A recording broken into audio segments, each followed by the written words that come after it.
What day of the week was Jesus crucified on? Well, it should be obvious, right? Good Friday.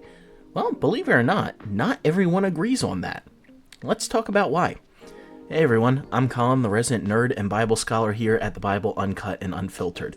And as Easter approaches, we want to take some time in our shorts this year to address some controversial topics around Easter. This one is about the day that Jesus died on. Which day of the week did he die?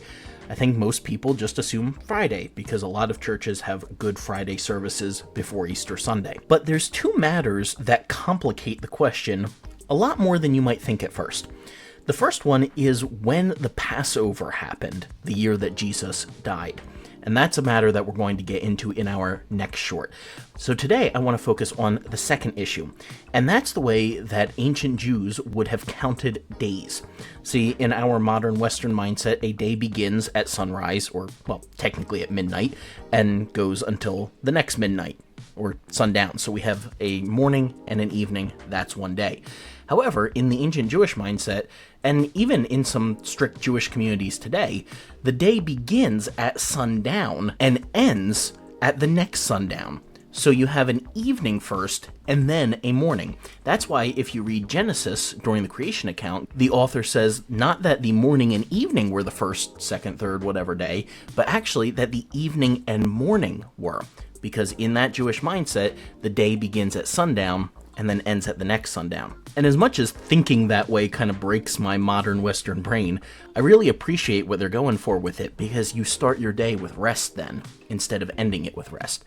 Well, that comes into play when we talk about the day that Jesus died, because each of the Gospels mentions a day of preparation before the Sabbath coming up. And the day of preparation would be Friday, as there were many restrictions around what could or couldn't be done on the Sabbath. On Saturday, certain things had to be accomplished on Friday beforehand, so it was the day of preparation.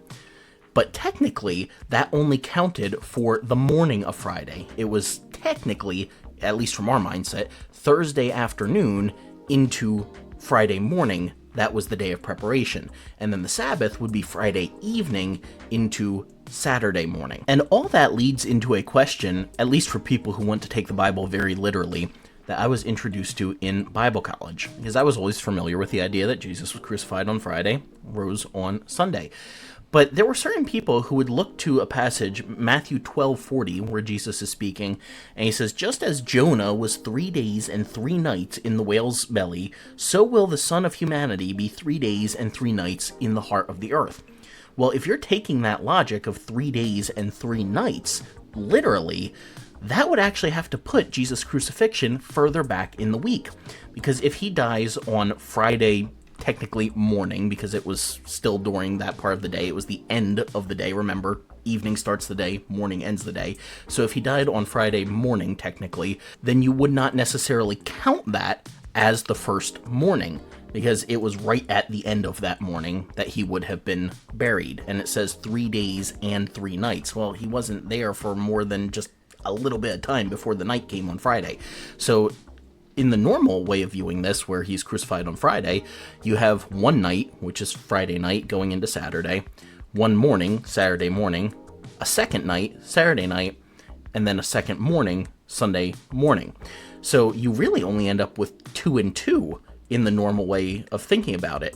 And there are different ways that people try to reconcile that. They'd say, well, maybe it was just part of a morning or part of an evening. So maybe since Jesus was buried on Friday, technically morning from the Jewish perspective, then since Jesus was buried on Friday morning, maybe you count that as a morning. So Friday morning is one morning, Friday evening, which is actually the start of the Sabbath, is the first evening.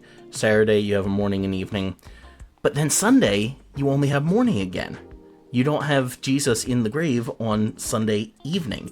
So you're still one short. You have 3 mornings and only 2 evenings. We would debate this in Bible college, and there were people who actually pushed Jesus' crucifixion back either to Thursday, or some even, believe it or not, to Wednesday, to have a very literal 3 days in between the crucifixion and the resurrection. While I appreciate the respect that those people were trying to show the biblical text, that strict adherence to the modern ways of understanding truth and literalism really kind of missed the point, because each of the gospel writers mentioned Jesus being on the cross on the day of preparation.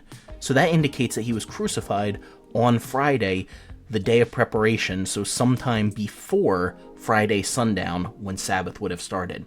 But that still doesn't completely clear up the issue, because we have to talk about what day Passover took place, and that's a little different from gospel to gospel. So we'll cover that next week.